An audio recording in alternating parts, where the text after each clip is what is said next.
ارشاد فرمایا نا کہ کچھ لوگ نفس کی خواہش کو اپنا خدا بنا لیتے ہیں، تو وہ بلا وجہ بھی بہت ساری باتیں کرتے ہیں جن کا کوئی وجود نہیں ہوتا۔ عورت کو حقوق دلانے کے لیے بہت سارے لوگ بہت ساری غلط باتیں کرتے ہیں۔ جو لوگ یہاں سے کسی کو لے جاتے تھے نا دبئی دھوکہ دے کے، اور لے جاتے تھے یورپ میں، عرب ممالک میں دھوکہ دے کے لے جاتے تھے، تو وہ بھی کوئی خواب ہی تو دکھاتے تھے کہ اتنے لاکھ تنخواہ ہوگی، اتنا کچھ ہوگا۔ وہاں جا کے پتہ چلتا تھا کہ جیب سے بھی دینے پڑیں گے کچھ۔ بہت سارے لوگ ایسے ہوتے ہیں، وہ سارے خوبصورتی کے نام پر ہی دھوکہ دیتے ہیں۔ آپ کو پتہ ہے کہ جو آدمی کسی کو لالچ دیتا ہے تو کسی کو لوٹنے کے لیے اسے لالچ دینا بڑا ضروری ہوتا ہے۔ لوگ پہلے لالچ دیتے ہیں پھر لوٹتے ہیں، پہلے مکمل لالچ دیتے ہیں، یہ چیز مل جائے گی، یہ چیز مل جائے گی۔ لوگ مکمل لالچ دیتے ہیں، اس کے بعد پھر لوٹتے ہیں۔ اور اگر لالچ نہ دیں تو کوئی آدمی قابو آئے گا؟ لوگ لوٹتے ہیں لالچ دے کر۔ اچھا، اب وہ جو جس کو لالچ دیا جا رہا ہوتا ہے وہ کہہ رہا ہوتا ہے کہ نہیں نہیں تمہیں نہیں پتا، وہ اس وقت ماننے کو تیار نہیں ہوتا۔ وہ کہتا ہے اتنی خوبصورت باتیں کر رہا ہے، اتنی اچھے پیغام دے رہا ہے، تم میرے دشمن ہو، تم مجھے منع کر رہے ہو۔ ہوش تب آتی ہے کہ جب سب کچھ لٹ جاتا ہے۔ عورت کو ویسے بھی قابو کرنا بڑا آسان ہوتا ہے۔ اعلیٰ حضرت بریلوی رحمۃ اللہ علیہ فرماتے ہیں بیٹیاں نازک شیشیاں ہوتی ہیں، ان کو تو ذرا سی چوٹ لگے تو ٹوٹ جاتی ہیں۔ دیکھیں کتنا بڑا جملہ کہا بریلی کے امام، نازک شیشیاں ہیں۔ ذرا کوئی آدمی گمراہ کرتا ہے، ذرا خراب کرتا ہے۔ اب دیکھیں نا، یہ جو بچیوں کو بچے مس گائیڈ کرتے ہیں، انہیں بڑے بڑے خواب دکھاتے ہیں، وہ بیچاری ماں باپ کو چھوڑ کے، بہن بھائی کو چھوڑ کے اس کے ساتھ شادی کرتی ہے، پھر جو اس کا بعد میں حشر ہوتا ہے، آپ ادلیاں نو سردار پین تکے تے شرما والیاں نو جھوٹے ڈولیاں دے۔ پھر وہ بیچاری ماں باپ رکھتے نہیں، وہ ظلم کرتا ہے، تو کتنی بڑی تکلیف میں وہ بچی آ جاتی۔ نازک شیشی ہوتی ہے نا تو ٹوٹ جاتی۔ یہی حال اب جدید خواتین اور یہ جو کچھ اینکر پرسن ہیں، یہ اصل میں نا یہ آپ کو سیاست سکھاتے ہیں، لیکن یہ مادر پیدر آزاد لوگ ہیں، بالکل آزاد۔ یہ تو علماء شور نہ کریں، بات نہ کریں، گفتگو نہ کریں، مشائخ بات نہ کریں، اور یہ جو کچھ سنجیدہ اور دینی طبقہ ہے یہ کچھ شور نہ کرے، یہ تو روڈوں پہ ننگے ہو کے آ جائیں معاذ اللہ۔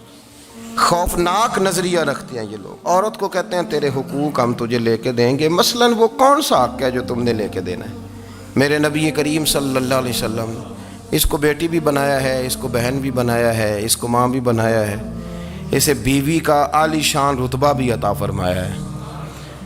اور چونکہ بیٹی کا بھی حق بڑا بیان کیا جاتا ہے، بہن کا بھی، ماں کا بھی، اور بیوی کے معاملے میں لوگ سمجھتے ہیں کہ زیادہ بات نہیں کرنی چاہیے، شاید مسئلہ خراب ہو جائے۔ حالانکہ نبی پاک صلی اللہ تعالیٰ علیہ وسلم نے بیوی کے بارے میں پتہ کیا فرمایا؟ فرمایا جب تم نکاح کر لیتے ہو تو اپنا ایمان محفوظ کر لیتے ہو۔ اب میں اس کی شرح نہیں کرتا، اب خود کر لیجئے گا کہ وہ ایک ایسی شخصیت ہوتی ہے کہ جس کی موجودگی میں آپ کا ایمان محفوظ ہے۔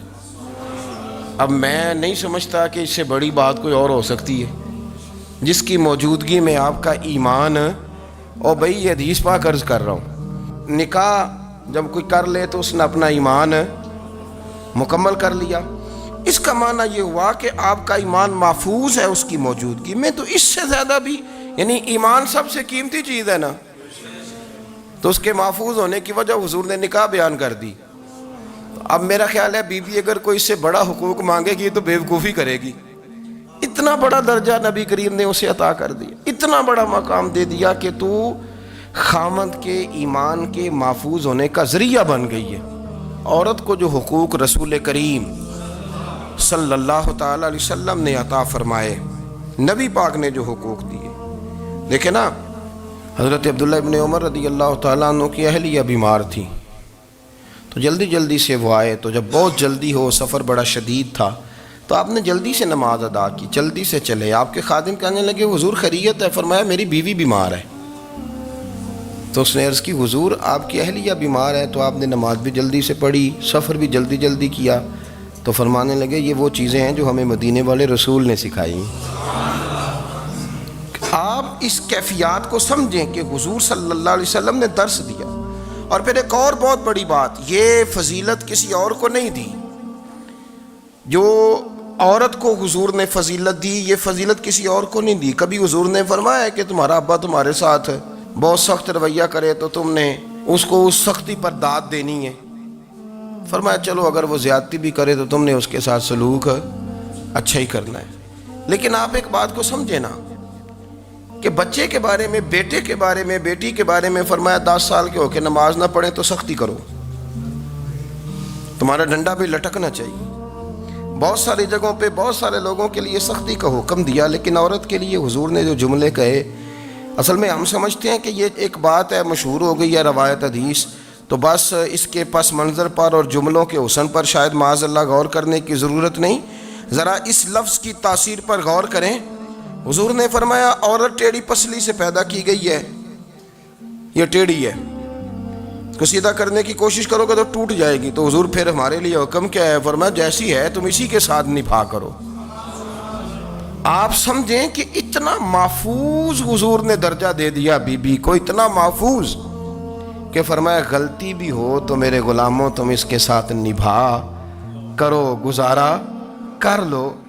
کو کیا اور حق چاہیے عورت کو جس کو اس کی غلطیوں سمیت نبی پاک نے قبول کرنے کا حکم دے دی کہ اس کی کمزوریوں سمیت قبول کر لو. اب اس کو اور کیا کوئی کمزوریوں سمیت قبول کرتا ہے؟ کبھی آپ دکان پہ بیٹھے ہو تو آپ کہیں بھی اس میں یہ بھی غلطی، میرے مال میں یہ بھی کمزوری ہے، یہ بھی کمزوری ہے، یہ بھی کمزوری ہے، تو کر لے قبول. کرتا ہے کوئی؟ کوئی شخص ایسا ہو جو کسی چیز کی کمزوریاں بیان کر کے کہ اسے قبول کرو؟ پر رسول کریم صلی اللہ تعالیٰ علیہ وسلم نے نا ہمیں سبق دیا، حضور نے ہمیں درس دیا، نبی پاک نے ہمیں پیغام دیا. فرمایا یہ ٹیڑھی ہے، سیدھی کرنے کی کوشش کرو گے تو بیچاری ٹوٹ جائے گی، تو اس کے ساتھ نبھا کر جاؤ. آپ میری بات کو سمجھیے گا. چلیں میں اس پر ایک اور بخاری مسلم کی حدیث پڑھتا ہوں. حضرت سلمان فارسی رضی اللہ تعالیٰ عنہ اور حضرت ابو درداء کے درمیان بھائی چارہ تھا. مکے سے مدینے جب لوگ آئے تو حضور نے بھائی بھائی بنایا تھا. ان کے درمیان بھائی چارہ تھا تو ابھی پردے کی آیات نازل نہیں ہوئی تھیں، تو لوگ ایک دوسرے کی طرف جاتے تھے. حضرت سلمان فارسی رضی اللہ تعالیٰ عنہ حضرت ابو درداء رضی اللہ تعالیٰ عنہ کے گھر میں تشریف لے گئے تو دیکھا کہ ان کی بیوی بڑی غمگین بیٹھی ہیں. تو ہم نے فرمایا بہن کیا ہوا؟ تو کہنے لگی تمہارے بھائی کو دلچسپی کوئی نہیں رہی، ہر روز روزہ رکھ لیتا ہے اور ساری رات نفل پڑھتا ہے. حضرت سلمان فارسی کہنے لگے ٹھیک ہے کر لیتے ہیں بندوبست. نماز دین ہے کہ نہیں؟ دین ہے نا یہ چیزیں. لیکن حضرت سلمان فارسی جناب ابو درداء سے کہنے لگے آج میں نے تیرے گھر میں رہنا رات کو، کیونکہ وہ تو ساری رات نماز پڑھتے تھے، نفل پڑھتے تھے. انہوں نے کہا ٹھیک ہے. ایک بستر لا کے بچھا دیا حضرت سلمان فارسی کے لیے. سلمان فارسی فرمانے لگے دوسرا بھی لا. کہا وہ کیا کرنا ہے؟ فرمانے لگے تو نے بھی سونا ہے، میں نے بھی سونا ہے، تو نے بھی سونا ہے. عشاء پڑھیں گے اور پھر دونوں سوئیں گے. کہا میں نے تو نماز پڑھنی ہے. فرمایا تہجد کے وقت اٹھ کے پڑھیں گے، اللہ کے رسول بھی رات آخری حصے میں جا کے نماز پڑھتے ہیں. ادھر ساتھ سلا لیا. وہ تھوڑی کو دیر سوئے، اب عادت تھی ساری رات اٹھنے کی، ذرا اٹھنے لگے بستر سے تو حضرت سلمان فارسی فرمایا چپ کر کے سو جا، وہ بڑی رات پڑی ہوئی، چپ کر کے سو جا. وہ لیٹ گئے، پھر اٹھنے لگے تو فرمایا سو جا چپ کر کے، بڑا ٹائم ہے. سحری کے وقت اٹھے، نفل پڑھے. ان کا ارادہ تھا روزہ رکھنے کا، تو فرمانے لگے کل رکھا تھا نا نفلی روزہ؟ جی رکھا تھا. پرسوں بھی رکھا تھا؟ ترسوں بھی رکھا تھا. فرمایا آج نہیں رکھنا، آج میں تیرا مہمان ہوں، سارا دن کٹھے مل کے روٹیاں کھائیں گے، آج نہیں روزہ رکھنا. سلا دیا. اب حضرت ابو درداء رضی اللہ تعالیٰ عنہ کہہ تو کچھ نہ سکے، پر کہنے لگے سلمان تم پتہ تم کیا کر رہے ہو؟ نہ تم نے مجھے رات اٹھ کے زیادہ نفل پڑھنے دیے، سویرے روزہ نہیں رکھنے دیا. تو حضرت سلمان فارسی کہنے لگے کوئی لمبی بات تو نہیں نا، چلتے ہیں نا ابھی فجر میں مسجد نبی میں، تو نبی پاک کو بتاتے ہیں. سرکار دو عالم علیہ السلام کی خدمت میں تو اپنی بات کرنا، میں اپنی کروں گا. حضور نتیجے کا اعلان فرما دیں گے، بات طے ہو جائے گی. حاضر خدمت ہوئے، عرض کی یا رسول اللہ صلی اللہ تعالیٰ علیہ وسلم یہ ساری رات نفل پڑھتے ہیں، ہر روز روزہ رکھتے ہیں، ان کی اہلیہ غمگین بیٹھی ہیں، حکم فرمائیں.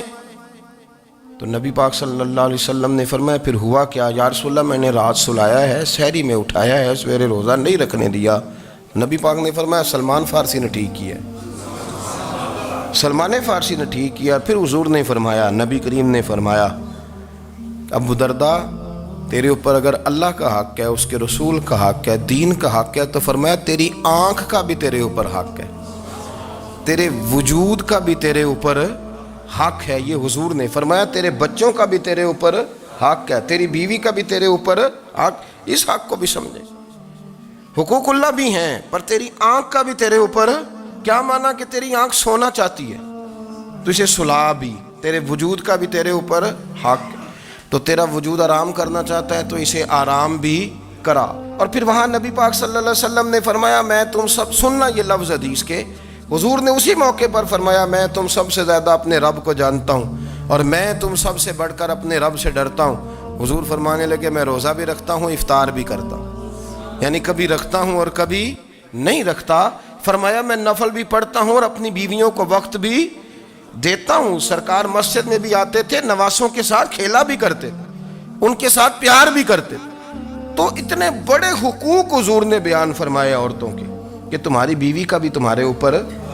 لو ایک حدیث بخاری کی اور یہاں بیان کر دیتا ہوں۔ ایک شخص نے آ کے عرض کی یا رسول اللہ صلی اللہ تعالیٰ علیہ وسلم جہاد کے لیے تیاری ہو گئی ہے، صفیں بن رہی ہیں، مجاہدین کی تیاری ہے، تو میرا بھی نام لکھ دیا گیا ہے مجاہدوں کی لسٹ میں، لیکن یا رسول اللہ صلی اللہ تعالیٰ علیہ وسلم میری بیوی نے حج کی تیاری کر لی ہے اور میرے دوستوں نے، صحابہ نے میرا نام مجاہدین کی لسٹ میں لکھ دیا، تو میرے لیے کیا حکم ہے؟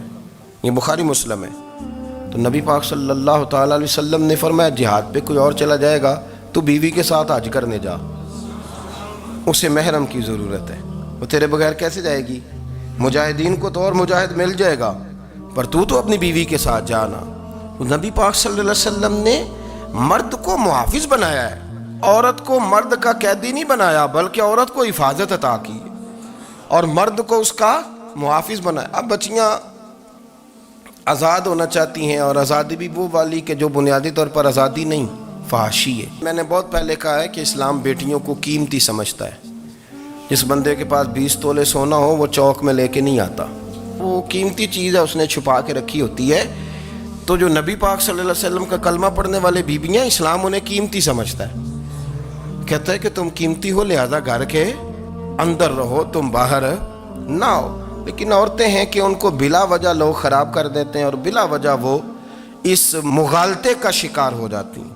اب آگے بڑھتے ہیں۔ قرآن مجید نے سورہ نور کی آیت نمبر 30 میں کہا کہ کل للمؤمنین یغضوا من ابصارہم، فرمایا کہ اے محبوب علیہ السلام مومن مردوں سے کہہ دو کہ اپنی نظریں جھکا کے رکھیں، اپنی نظریں۔ اور اگلی آیت میں فرمایا وَقُلْ لِلْمُؤْمِنَاتِ یغضضن من ابصارہن، فرمایا کہ اے محبوب مومن عورتوں سے بھی کہہ دو کہ اپنی نظریں جھکا۔ مرد بھی اپنی نظر جھکا کے رکھے گا عورت کی طرف، لیکن یہ ساری پابندی صرف مرد پر نہیں، عورت بھی غیر محرم کا چہرہ نہیں دیکھے گی، اس پر بھی اسی طرح نظر جھکانے کا حکم ہے، جس طرح کہ وہ ہر دکاندار کو بھائی جان کہہ کے گفتگو کرنے کی اس کو بھی اجازت نہیں ہے کہ وہ بھی وہ سمجھے کہ پابندی تو مرد نے کرنی تھی، میں نے تھوڑی کرنی تھی۔ وہ جس کے پاس جائے، جہاں بھی جائے، ڈاکٹر کے پاس جائے، باہر جائے، تو وہ جس طرح مرضی اس کا دل چاہے وہ بات چیت کرے، اس کی عورت کو بھی اجازت اسلام نہیں دیتا۔ بنیادی طور پہ اسلام شرم و حیا کا دین ہے، حیا کی بات کرتا ہے۔ حیا کی جب ہم تعریف کرتے ہیں تو حیا کی تعریف یہ ہے کہ کوئی کبھی چیز دیکھ کے نہ تو آپ کی طبیعت میں کراہت محسوس ہو، آپ کوئی غلط جملہ منہ سے نکالتے ہوئے ذرا جھجکیں، آپ کوئی غلط بات کرتے ہوئے تھوڑا بوجھ محسوس کریں۔ ہمارے ہاں تیزی سے فروغ پایا ہے بے حیائی میں، سنگیوں کی محفلیں، یاروں کی محفلیں، اس میں غلیظ گفتگو ہوتی ہے، الا ماشاء اللہ۔ جن دوستوں کو بڑی پاک صاف گفتگو کرنی چاہیے، دوستی کا رشتہ بڑا مقدس رشتہ ہے، جو یہاں ایک دوسرے سے پیار کریں گے جنت میں بھی اکٹھے داخل کیے جائیں گے۔ شرط یہ ہے کہ پیار اللہ رسول کی رضا کے لیے ہو، لیکن اس کے اندر اگر آپ کی گفتگو کچی ہو، کمزور ہو، فحاشی والی ہو، عریانی والی ہو، وہ ہمارے ہاں تو اب اس کو لوگ فیشن سمجھتے ہیں، اس کو مردانگی کی علامت سمجھتے ہیں کہ وہ جی ساری باتیں جی وہاں ہو گئیں۔ اور جس کا جو جی چاہا اس نے کہا۔ آپ جب حیا کے دائرے میں ہوتے ہیں تو آپ خود بھی سکون محسوس کرتے ہیں۔ دیکھیں نا، آپ کو نیند سکون سے کہاں آتی ہے؟ جہاں کمرہ بند ہو، چاروں جانب دیوار ہے، اوپر چھت ہے، خالی دروازہ بھی کھلا ہوا ہو نا، تو جب بندہ سکون لینا چاہتا ہے تو کہتا ہے یار ذرا دروازہ ذرا بند کر دو۔ وہ اچھی طرح اپنے آپ کو چھپا لیتا ہے نا حیا کے پردے میں، تو اللہ اسے سکون عطا کرتا ہے۔ اور جو اس سے بھی زیادہ ٹھنڈی نیند میں جانا چاہتا ہے وہ کہتا ہے لائٹ بھی بند کر دو۔ اب وہ مکمل طور پہ سمجھتا ہے کہ میں چاروں جانب سے چھپ گیا ہوں، اگر میں کھل کے بھی سو جاؤں گا تو میرا چونکہ پردہ قائم ہے تو مجھے کوئی دشواری نہیں ہوگی۔ آپ جب چھپ جاتے ہیں، جب آپ حیا کے اندر سمٹ جاتے ہیں، جب آپ چادر کے اندر آ جاتے ہیں تو آپ بہت ساری جگہوں پہ آسانی محسوس کرتے ہیں۔ تو حیا تو آپ کو سکون دیتی ہے، حیا تو دل کو راحت دیتی ہے۔ میں بڑی ذمہ داری سے بات عرض کرتا ہوں، قرآن مجید نے نا ایک مقام پہ مذاق کو، ایک مزاح ہوتا ہے خوش طبی، وہ نہیں، مذاق اڑانا، قرآن پاک نے نا مذاق کو ایک جگہ پہ جاہلوں کا طریقہ بھی قرار دیا ہے۔ بنی اسرائیل کے لوگوں سے حضرت موسیٰ نے کہا کہ گائے ذبح کرو اور ایک ٹکڑا مقتول کو مارو، زندہ ہو کے خود بتا دے گا مجھے کس بندے نے قتل کیا۔ تو کہنے لگے آپ ہمارے ساتھ مذاق کر رہے ہیں۔ تو قرآن مجید کہتا ہے کہ حضرت سیدنا موسیٰ علیہ السلام فرمانے لگے اعوذ باللہ ان اکون من الجاہلین، فرمانے لگے میں اللہ کی پناہ مانگتا ہوں کہ میں جاہلوں میں سے ہو جاؤں۔ یہ مذاق کرنا تو جاہلوں کا طریقہ ہے۔ اگر آپ کی زبان سے بے حیائی کا جملہ نکل گیا، اگر آپ کی زبان سے بے حیائی کا جملہ نکل گیا، آپ نے کہہ دیا کہ ہم آزاد لوگ ہیں، جو مرضی کریں گے، جو مرضی کہیں گے، جو ہمارا دل میں آئے گا کریں گے، تو پھر تو لوگ آپ کا وہ حشر کریں گے کہ آپ سے برداشت ہی نہیں ہوگا۔ جس کا لوگ مذاق بنا لیتے ہیں اور جو مذاق بن جاتا ہے پھر اسے کوئی جینے دیتا ہے؟ آپ حیا کی چادر میں چھپیں گے تو بچیں گے۔ اگر آپ نے اپنا مذاق بنوا لیا یہ کہہ کہ میں نے مرضی کرنی ہے، پھر یاد رکھنا چھپنے کو جگہ نہیں ملے گی، پھر تکلیف میں آ جائیں گے، پھر بہت بڑی اذیت کا شکار ہو جائیں۔ شرم و حیا، عرب کے اندر جو کنواری لڑکیاں تھیں ان میں بڑی حیا ہوتی تھی۔ الحمدللہ میں بڑے فخر سے کہتا ہوں کہ میرے پنجاب کی، میرے پاکستان کی بیٹیاں بھی 20 دفعہ ان کا ابا کہے تیری شادی کرنی ہے تو وہ آنکھ نہیں اٹھا پاتی آج بھی۔ یہ تو وہ چند لوگ ہیں جو کہتے ہیں ہم ہائی کلاس ہو گئے، ہمیں نہیں پتا کہ وہ روشن خیال ہو گئے ہیں کہ روغن خیال ہو گئے، پتہ نہیں کدھر چلے گئے۔ ورنہ ہماری بیٹیاں آج بھی جب ان سے ان کا باپ، ان کی ماں بات کرتی ہے تیری شادی کی، تو وہ تو شرم کے ساتھ پچھلے سے پچھلے کمرے میں چھپتی ہیں۔ یہ اللہ نے فضل کیا ہوا ہے اس ملت پر۔ تو عرب کی لڑکی بڑی حیا والی ہوتی تھی، اس سے کوئی بات کرنی پڑتی تھی تو 20 دفعہ بات کی جاتی، پھر بھی وہ عورت چھپتی پھرتی تھی۔ حضرت عائشہ صدیقہ رضی اللہ تعالیٰ عنہ فرمانے لگیں میرے نبی پاک صلی اللہ علیہ وسلم عرب کی کنواری لڑکیوں سے بھی زیادہ حیا کرنے والے۔ قاضی اعجاز مالکی نے، شیخ عبدالحق محدث دہلوی نے، دیگر بزرگ جو سیرت نگار گزرے انہوں نے لکھا ہے کہ نبی پاک صلی اللہ علیہ وسلم کے اندر 100 مردوں سے زیادہ طاقت تھی، 100 مردوں سے زیادہ طاقت۔ اب جو بات کہنے لگا ہوں، جو نتیجہ دینے لگا ہوں، اس پر خاص توجہ آپ فرمائیں گے۔ ذرا فکری طور پر، نظریاتی طور پر ایک چیز کو سمجھیے۔ ہم سمجھتے ہیں کہ جوان لڑکا ہے جی جو مرضی کرے، عمر ہے جی۔ آپ ذرا بات پر غور کیجئے گا کہ حضور صلی اللہ علیہ وسلم میں طاقت 100 مردوں سے زیادہ ہے اور حیا کنواری لڑکیوں سے بھی زیادہ ہے۔ ذرا اس بات کا تقابلی جائزہ کیجئے گا کہ طاقت 100 مرد سے زیادہ ہے لیکن حیا کنواری لڑکی سے بھی زیادہ ہے۔ اس کا معنی یہ ہوا کہ جس ٹہنی کو پھل زیادہ لگ جاتے ہیں وہ جھکا کرتی ہے۔ تو حیا تو حسن ہے، حیا تو آپ کو پاک صاف کرے گا، حیا تو آپ کو نرالا کرے گا، انوکھا کرے گا۔ وہ ہمارے ایک دانشور ہے، انہوں نے مضمون لکھا، کئی باتیں بڑی پسند آتی ہیں۔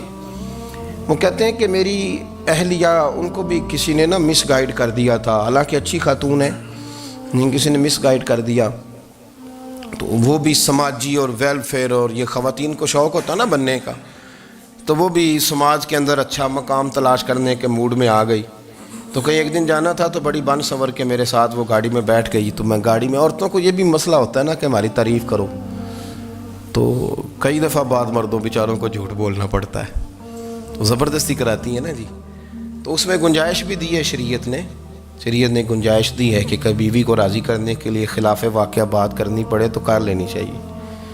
تو وہ کراتی بھی ہیں. 3 موقع پر خلاف واقعہ بات کرنے کی اجازت ہے، یعنی واقعہ کے خلاف بھی آپ بات کر سکتے ہیں. جنگ کے موقع پر 2 لوگوں کو صلح کرانے کے لیے اور بیوی کو راضی کرنے کے لیے کر لیں کوئی ایسی بات، بے شک اپنی طبیعت پہ جبر کر کے کر لیں، گنجائش ہے، اجازت ہے. تو وہ کہتے ہیں جب وہ گاڑی میں میرے ساتھ بیٹھی بن سور کے، تو وہ تقاضا کرنے لگی کہ میں نے بڑے اچھے کپڑے پہنے ہیں پر آپ نے توجہ نہیں کرائی. تو سیاںا بندہ تھا، وہ چاہ رہا تھا کہ میری خاتون سمجھ جائیں. وہ کہتے ہیں مجھے پتہ تھا کہ بیچاری مس گائیڈ ہو گئی ہے، دل کی بڑی اچھی ہے، سیاਣੀ ہے، لیکن اس کو نا کچھ خواتین نے، کچھ لوگوں نے مل کے اس کو ذہن غلط کر دیا ہے کہ سماج میں نکلو، باہر جاؤ، کام کرو، فلاں کرو، اپنی مرضی سے جیو. تو میرے ساتھ گاڑی میں بیٹھی کہیں جانے کے لیے، تو مجھ سے کہنے لگی کہ آپ نے میری طرف توجہ ہی نہیں کی، آپ نے کوئی ذکر ہی نہیں کیا کہ میں کیسی لگ رہی ہوں. تو وہ کہتے ہیں میں نے اسے کہا کہ اگر تو ناراض نہ ہو تو پھر میں صحیح والی تعریف کر دوں. تو اس نے کہا کہ آپ کر دیں. تو کہتے ہیں میں نے درد سے اور خلوص سے اپنی بیوی سے کہا، خلوص کے ساتھ میں نے کہا میں تو روز گھر ہوتا ہوں، روز شام کو گھر ہوتا ہوں، اگر تو میرے لیے تیار ہوتی تو میں تیری تعریف کرتا، لیکن آج تو باہر جانے کے لیے تیار ہوئی، تو پھر ان سے تعریف کی امید رکھ جن کے لیے تو نے تیاری کی ہے. میرے لیے تیاری کرتی تو میں تو ہر شام تیرے پاس ہوتا ہوں. کہتے وہ میرے لفظوں میں درد تھا تو وہ بھی رو پڑی اور کہنے لگی آپ گاڑی روک دیں، مجھے باہر جا کے کسی کو راضی نہیں کرنا، میں نے اسے راضی کرنا ہے جس کو رب کریم نے میرا شوہر بنایا ہے اور میرے لیے منتخب کیا ہے میرے ماں باپ کو. میں واپس لوٹتی ہوں. یہ ایک پہلو ہے سلگتا ہوا، اس کو سمجھا جائے. رسول کریم صلی اللہ علیہ وسلم عرب کی کواری لڑکیوں سے زیادہ حیا والے تھے، کواری لڑکیوں سے زیادہ حضور حیا فرمایا کرتے تھے. جب خانہ کعبہ کی مکہ شریف میں تعمیر ہو رہی تھی نا، اہل عرب اس کو تعمیر کر رہے تھے، تو نبی پاک صلی اللہ علیہ وسلم اپنے چچا حضرت عباس کے ساتھ خانہ کعبہ کی تعریف میں مصروف تھے.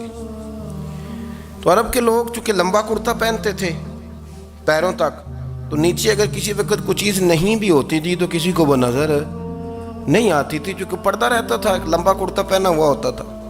تو جب بچے، سرکار کی عمر مبارک بھی ابھی تھوڑی تھی، تو اس طرح بچے جب نکلتے تو وہ کئی دفعہ اپنی تہمت اتار دیتے نیچے سے، اور کوئی مزدوری کرنے لگتے تو 3-4 طے کر کے نا تہمت کی کندھے پہ رکھ لیتے، جس طرح کبھی دیہاتوں میں لوگ کپڑا سر پہ رکھتے تھے کہ اوپر اگر کوئی وزنی چیز رکھیں گے تو وہ تکلیف نہیں دے گی.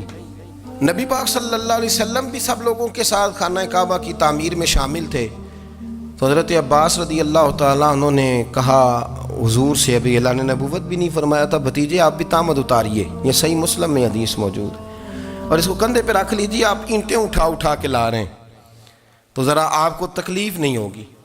تو سرکار دو عالم صلی اللہ علیہ وسلم سے یہ بات کہی اور پھر جلدی سے حضور کی تہمت کو نکال کے نا، حالانکہ لمبا کرتا پہنا ہوا ہے، تو وہ جیسے ہی ان کے کندھے پہ رکھا اینٹیں رکھنے کے لیے، تو سرکار تو زمین پہ گر گئے، بے ہوش ہو گئے، آنکھیں آسمان کی طرف، اور پھر حضور پکار رہے ہیں آزاری آزاری آزاری، میرا تہمت دے دو، میرا تہمت دے دو.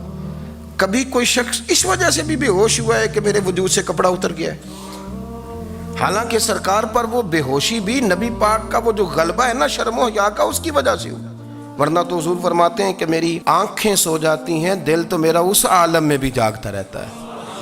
تو سرکار زمین پہ تشریف لے آئے، آنکھیں میرا تہمت دے دو، میرا تہمت دے دو. تو جلدی سے انہوں نے تہمت دیا تو حضور نے باندھ لیا. پھر طبیعت مبارک میں تسلی ہوئی. یعنی ہم اس رسول کے غلام ہیں کہ جن کے تو وجود سے کپڑا اتر جائے تو حضور برداشت نہیں کرتے، قبول نہیں فرماتے، تکلیف شروع ہو جاتی. لیکن یہاں نوجوان ہیں اور بڑا قد کاٹ ہے اور بڑے بڑے سمجھدار لوگ ہیں، گرمی آتی ہیں تو شارٹ کپڑے پہن کے گھومتے ہیں، ان کو خیال نہیں کہ یہ وہ والا لباس ہے جو باہر تو کیا گھر میں اماں کے سامنے نہیں پہننا چاہیے، بہنوں اور بیٹیوں کے سامنے نہیں پہننا چاہیے. آپ کی گفتگو میں شرم و حیا ہو، آپ کے لب و لہجے کے اندر حسن ہو.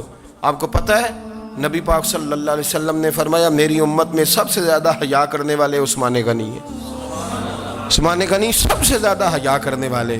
آپ فرمایا کرتے تھے جب سے حضور کا چہرہ دیکھا ہے میں نے کبھی اپنی شرمگاہ بھی نہیں دیکھی. میں نے آنکھوں کا وضو نہیں توڑا، اور جب سے حضور کے دست مبارک میں نے بیعت کے لیے سیدھا ہاتھ بڑھایا تو پھر سیدھا ہاتھ میں نے کبھی گندگی کو نہیں لگایا. حیات. آپ باتھ روم کے اندر بھی غسل فرماتے تھے تو کپڑوں سمیت کرتے تھے. کسی نے کہا حضرت جی واش روم کے اندر کیوں نہیں کپڑے اتارتے؟ آپ فرمانے لگے باہر بندوں سے حیا کرتا ہوں، اندر جاتا ہوں تو رب سے حیا آنی شروع ہو جاتی. وہ تو دیکھ رہا ہے نا.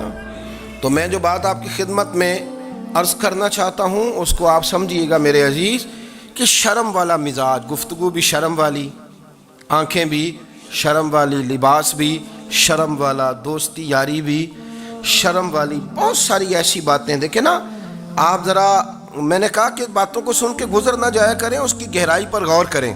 حضور علم کا سمندر ہے، سرکار سے زیادہ علم دنیا میں کسی کے پاس موجود نہیں ہے، اور صحابہ کو موقع ملا ہوا ہے اس سمندر سے فیض لینے کا. لیکن ان کی حالت یہ ہے کہ حضرت علی المرتضیٰ فرماتے ہیں 14 دن گزر جاتے. حضور سے کوئی سوال پوچھنا ہوتا تھا پر میں شرم کے مارے نہیں پوچھ پاتا تھا.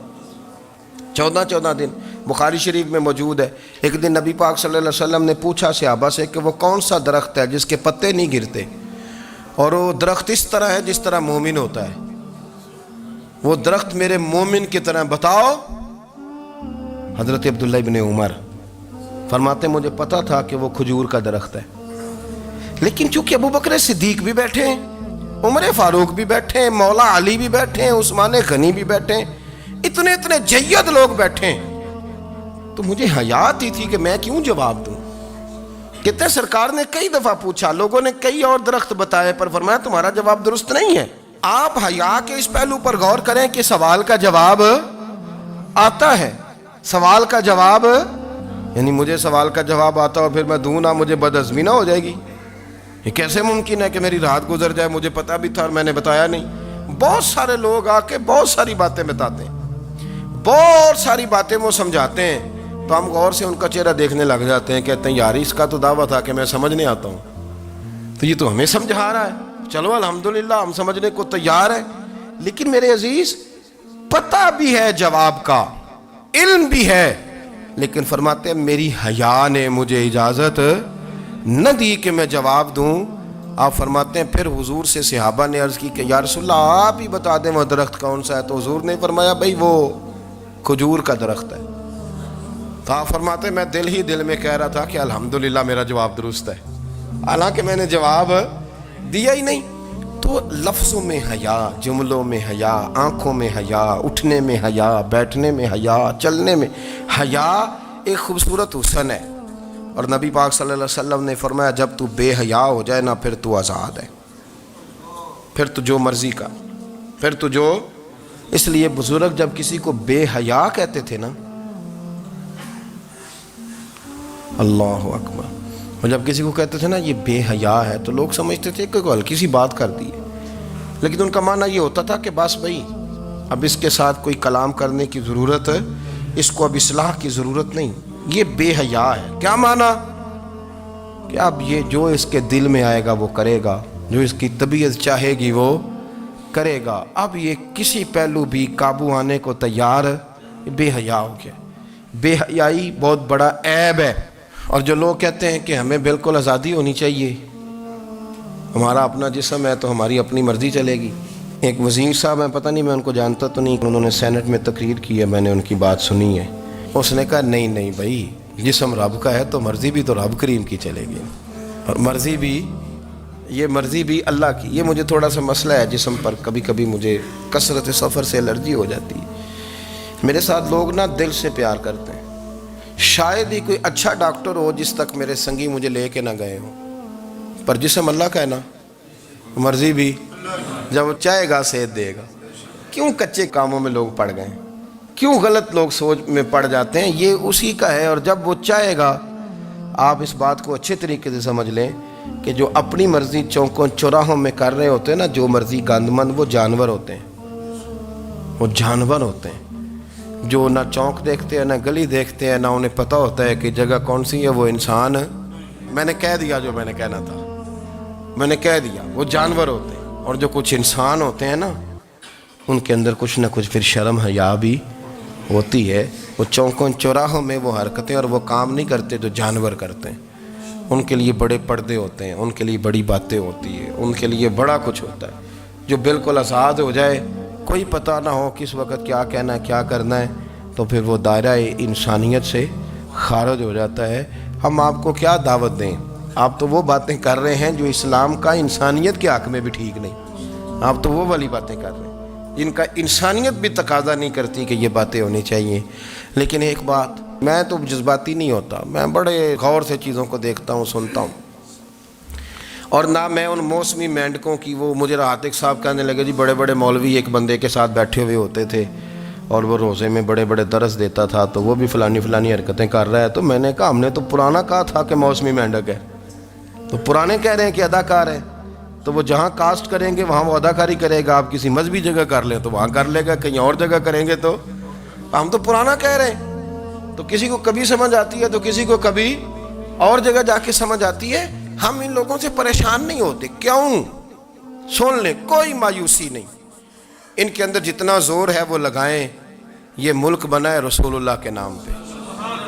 یہ اللہ نے تحفہ دیا ہے امت مسلمہ کو. یہ نبی پاک کے نام پہ بنا ہے, تو یہاں جھنڈا بھی وہی والا بلند ہونا ہے جو مدینے والے رسول کا جھنڈا ہے, اور یہاں وہی کام چلے گا جو نبی پاک نے بیان فرمایا. تو اس طرح کئی لوگ آتے ہیں, وہ شور شار کرتے ہیں, چلے جاتے ہیں. اتنے نہ پریشان ہوا کریں. بہت سارے لوگ تو بیچارے اس قابل بھی نہیں ہے کہ ان کا نام لیا جائے. مطلب اتنا ہم ان کو اہمیت دے دیں, ان کا ذکر کریں, ان کا نام لیں, ان کی بات کریں. وہ بیچارے اس قابل ہی نہیں ہے, مطلب سٹیٹس ہی نہیں ہے ہمارا. اتنے فارغ ہیں ہم کہ اب جو بندہ آئے گا کہانی چھیڑے گا تو ہم چھیڑ جائیں گے. اور بھائی اللہ کا فضل ہے الحمدللہ تعالی, لوگوں نے بڑا شور کیا اور بڑے زمانے سے دنیا شور کر رہی ہے, پر اللہ کے گھر مسجدیں بھری ہوئی ہیں. مسجدیں بھری ہوئی ہیں. ہماری بیٹیاں پردے کرتی ہیں, پردے کو پسند کرتی ہیں, وہ حجاب میں رہتی ہیں, وہ سمجھتی ہیں کہ ہمارا اصل حسن کیا ہے. تو یہ پراپوگنڈا پرانا چلا آ رہا ہے. اس کا اللہ کے فضل سے امت مسلمہ پہ نہ کبھی